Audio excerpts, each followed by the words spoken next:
গণেশ সেজেছে।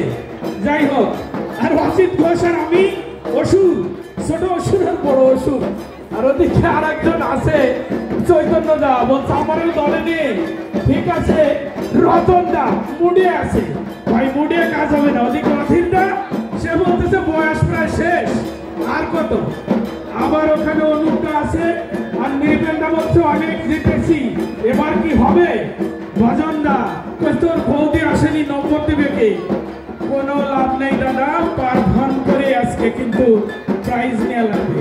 নন্দদা বলছে ইহাই শেষ চান্স, আজকে একটু দেখিয়ে দিই। এতক্ষণ উনি গ্রিন রুমে ছিলেন। মনোজদা বলছে যে আমার মাফ করে দে। ওই আমাদের এশিয়ার এক দাদা, লেট পাবলিক সিরিয়াল বাদ। বিচারক মন্ডলী মহা বিপদে আছে, কাকে নম্বর দিব আর কাকে দিব না। পরিমলদা কয় একই জ্বালা। আর আমাদের এই সব কিছুর মূলে তিনি আমাদের গণেশ চন্দ্র দাস টুলুদা। ওই দেখুন চমৎকার ভাবে 1 পা 2 পা 3 পা এগিয়ে গেলাম 6 পা। আমার মনে হয় এই কাজটা মনোজদা না গেলে সমাধান হবে না।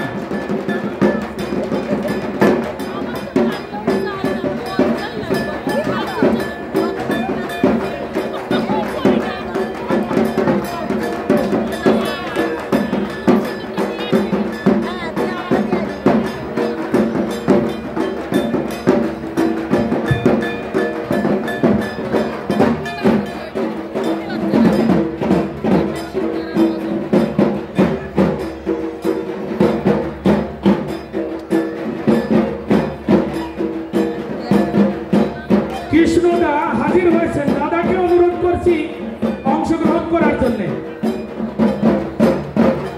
কৃষ্ণদা এসছে, মানে পরীক্ষার হলে লেট হয়ে গেছে। যাই হোক, আমরা 30 মিনিট পর্যন্ত সুযোগ দিই। বরুণ দা